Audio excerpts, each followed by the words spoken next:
Dans une précédente vidéo, nous avions abordé les concepts de l'équilibrage de charge et du basculement à travers de multiples connexions WAN. Il est question dans cette démonstration de pouvoir mettre en œuvre la configuration du système de basculement sur pfSense à travers donc deux connexions WAN. C'est ce qu'on va faire ensemble. Et après, on va procéder au test de basculement sur un poste client comme Windows 10 qu'on aura dans notre environnement. Donc, si je me rends sur ma machine virtuelle Workstation, j'ai ici ma machine virtuelle pfSense que vous pouvez voir là. Lorsqu'on a installé pfSense, nous avons ajouté uniquement deux interfaces. C'est le minimum requis pour procéder à l'installation de pfSense. Vous pouvez voir dans l'une des vidéos que j'avais déjà réalisées le processus d'installation de pfSense, la procédure à suivre. Donc, nous avons l'interface WAN ici et l'interface LAN. Donc, l'interface WAN a une IP privée qui a été fournie par le routeur du fournisseur d'accès à Internet. C'est une IP de classe A, ça pouvait être une IP de classe B ou de classe C. Donc, le routeur a donc octroyé par DHCP cette IP-là. Et nous avons l'interface LAN qui a pour IP 192.168.1.254.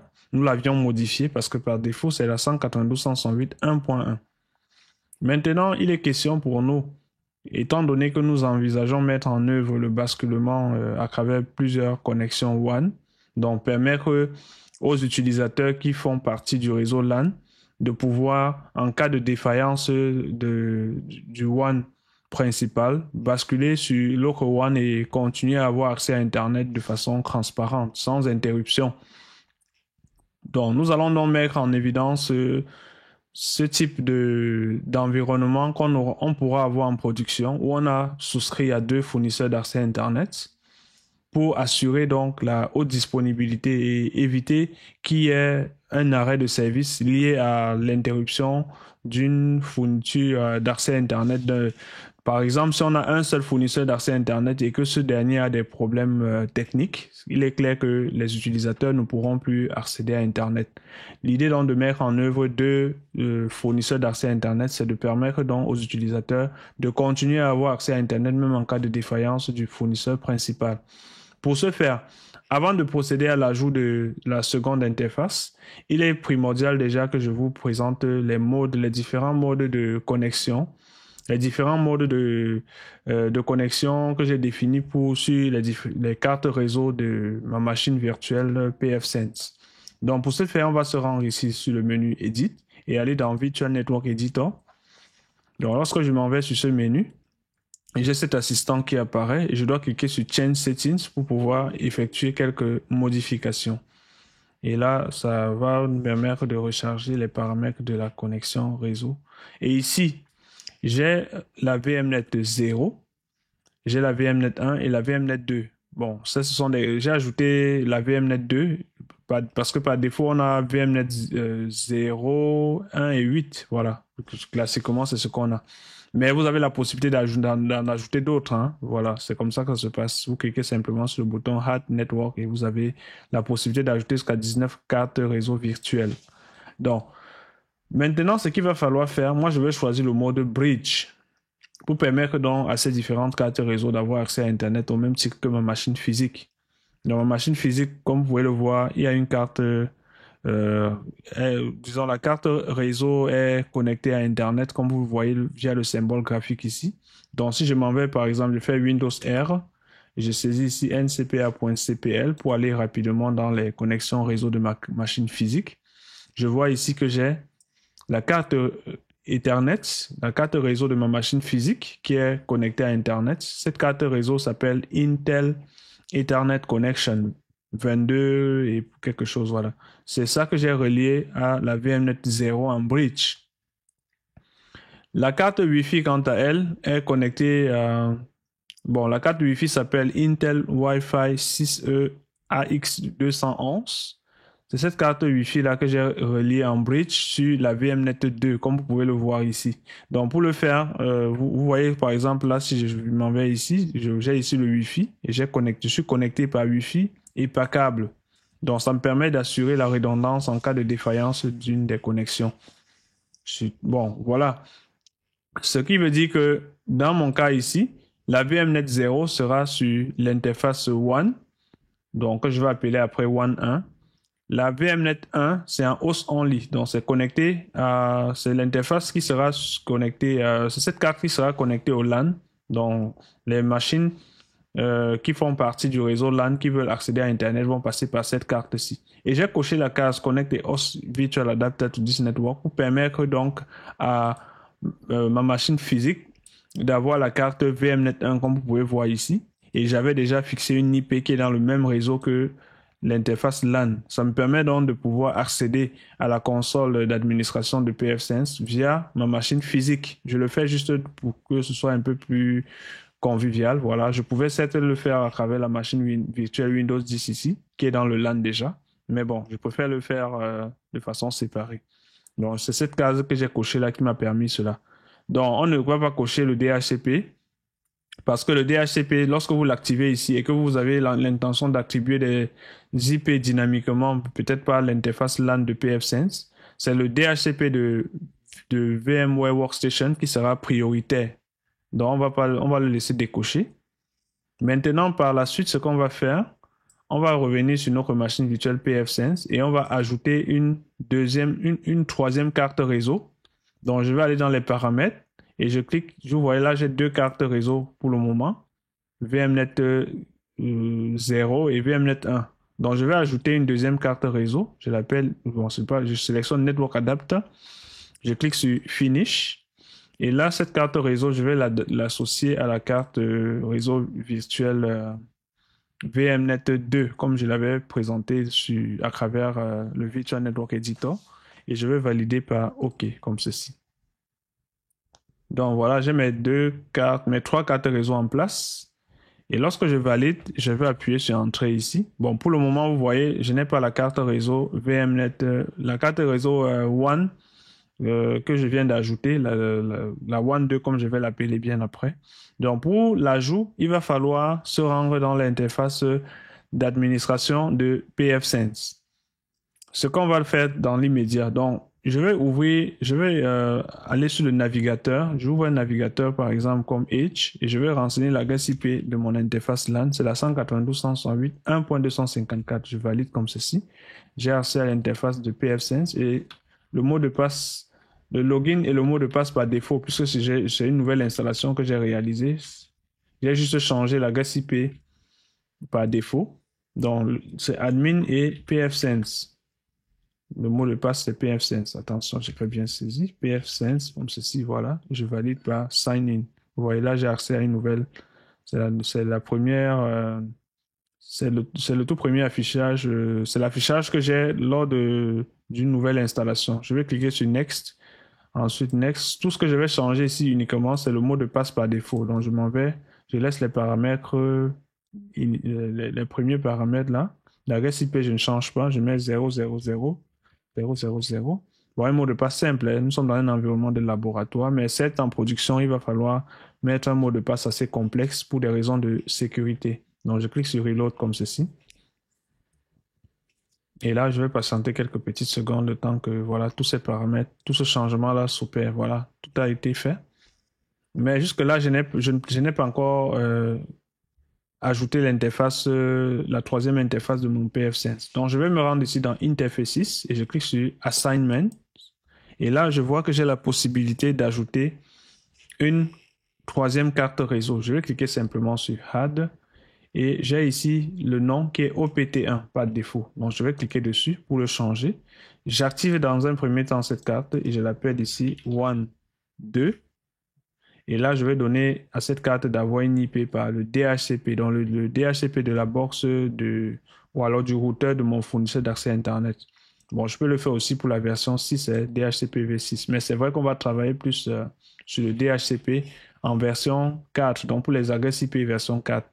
Là, je vais simplement descendre tout en bas et cliquer sur Save. J'applique les changements. Je patiente quelques petites secondes, le temps que ce changement-là puisse s'opérer. Donc voilà. OK, là, j'ai les changements qui ont été effectués. Mais par contre, je veux aussi, pour que cela soit un peu plus cohérent, changer le nom de l'interface One ici, qui est One. Je vais le définir One 1. Je clique sur One et je vais venir simplement ajouter un à côté là pour avoir, pour des raisons de cohérence, hein. C'est pas obligatoire, mais c'est bien d'avoir une architecture cohérente. Je clique sur Save et j'applique les changements. Donc, les changements vont s'effectuer dans quelques secondes. Voilà, j'ai donc appliqué ces changements. Une fois que c'est fait, si je reviens sur ma machine virtuelle PF5, j'appuie simplement sur Entrée. Je peux voir que mon interface One 2 a reçu également une IP du DHCP version 4, comme on peut le voir ici. Ce qui me permettra de pouvoir donc poursuivre avec les autres manipulations. Mais avant de continuer, je vais dans un premier temps revenir sur l'interface d'administration. Je vais choisir de donner une IP en DHCP à mon poste Windows 10. Certes, vous pouvez fixer une IP, hein. Je vais choisir de configurer le DHCP server. Donc, c'est sur le LAN. Je vais activer l'interface, activer le service DHCP sur le LAN. Et je vais définir le range de 1.10 à 1.20 par exemple. Voilà, 192.168 1.10, 192.168 1.20. Et le DNS, je vais le définir sur l'interface LAN 192.168 1.254. C'est l'interface LAN de PF5. Je vais aussi associer à cela les adresses IP du DNS de Google 8.8.8 et 8.8.4.4. Voilà. La gateway, je vais choisir ici la 1.254. Donc, lorsque le client va vouloir aller sur un autre réseau, il va passer classiquement par l'interface LAN de PF5. Donc, c'est pour cette raison que je mets ici en gateway 192.168 1.254. Donc, lorsque je l'ai fait, je vais simplement cliquer sur Save et je vais appliquer les changements. Donc là, le changement a été réalisé. Je vais revenir donc sur ma machine virtuelle. Je m'en vais sur Windows 10 cette fois-ci. L'idée, c'est de me rassurer que cette machine-là a reçu une IP dynamiquement. Je vais faire Windows R également. Et j'ai ncpa.cpl. Je valide par OK. C'est un raccourci qui me permet d'accéder aux connexions réseau. Donc, je vais même un peu zoomer l'affichage là pour que ce soit encore plus visible. Je prends par exemple 225. Pour la taille, voilà. Je pense que là, c'est plus visible. Donc là, je vais simplement me rassurer d'abord que je suis en DHCP. Voilà, les paramètres version 4 de ma carte réseau sont en DHCP. Je peux simplement désactiver la carte et réactiver. Ou alors faire une ipconfig/release et ipconfig/renew pour pouvoir obtenir un nouveau bail DHCP. Donc, je vais aller ici, faire un clic droit, statut et détail. Je vois que j'ai une IP que j'ai reçue du DHCP avec les paramètres DNS, la gateway, tout ce que j'ai défini sur le serveur DHCP. Voilà. Donc, à partir de là, si je fais Windows R, je saisis CMD pour me rassurer si je peux pinguer le DNS de Google déjà. Voilà, j'ai le ping qui passe. Ça veut dire qu'à partir de là, je peux accéder à Internet. Si j'ouvre le navigateur ici et je saisis par exemple google.com, je valide. Voilà, j'ai bel et bien accès à Internet. Pareil, si je viens faire un Yahoo Mail, par exemple, voilà, j'ai bien accès. Donc, je peux toujours aller sur le navigateur de ma machine physique que j'ai tantôt ouvert là pour vérifier. Au niveau du statut ici, je vois DHCP list. Voilà l'IP qui a été attribué à mon client. Donc, pour permettre aux utilisateurs d'aller sur Internet à travers les deux connexions WAN que nous avions définies sur notre PF-Sense, on va se rendre ici dans le menu Système et choisir ici General Setup. Vous voyez tout en bas ici, on a DNS Server. Et là, on a ici une description Gateway. Optionally select the gateway for each DNS server. When using multiple WAN connections, there should be at least one unique DNS server per gateway. Donc, il va falloir, lorsqu'on veut mettre en œuvre la connexion multiple à travers, en fait, les connexions WAN multiples, il va falloir donc définir ici ces différentes gateways là pour permettre au client de pouvoir accéder à Internet à travers les deux connexions.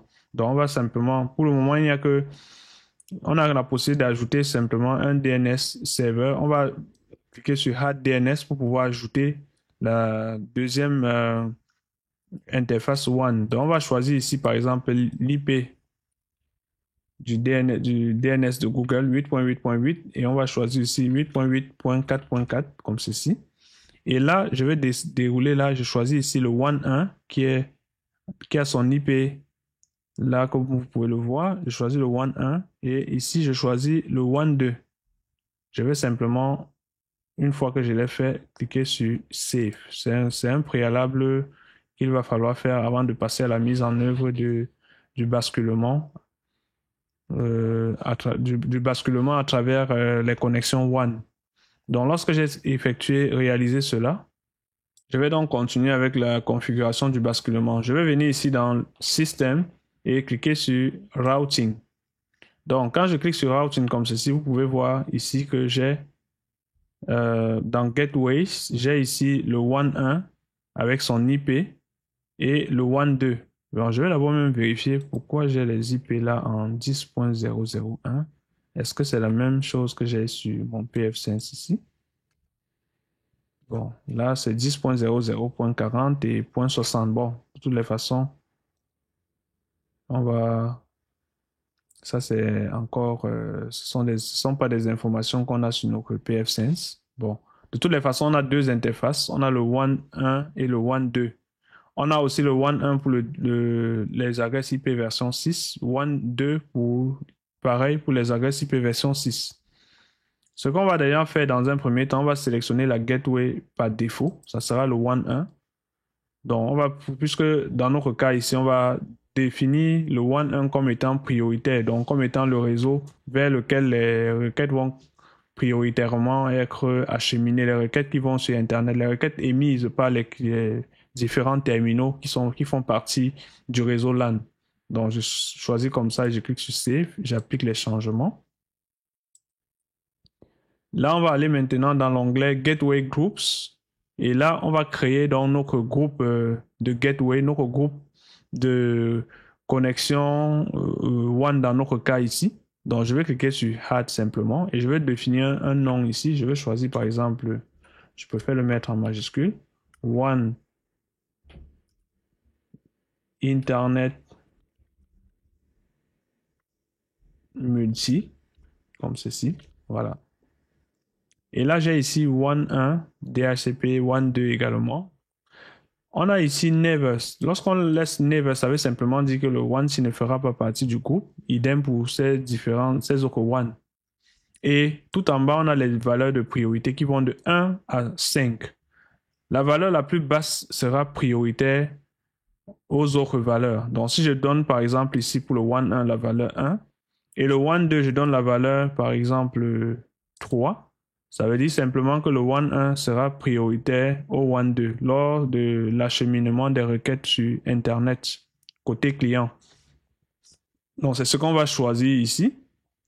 Et on a ici Trigger Level. Donc, nous on a plusieurs choix. Member Down. Donc, lorsque par exemple le WAN 1 sera down, les requêtes vont être acheminées vers le WAN 2. On a aussi d'autres options. Lorsqu'on a des pertes de paquets, PF5 peut considérer l'interface comme down. On a aussi, lorsqu'on a un haut niveau de latence, ou alors lorsqu'on a les pertes de paquets ou alors lorsqu'on a éventuellement les deux en même temps, perte de paquets ou un haut niveau de latence. Bon, dans notre cas, on va choisir Member Down. Et bon, ici, c'est Interface Address. Bon, là, ça va. On va choisir simplement les niveaux de priorité et on va cliquer sur Save, comme ceci.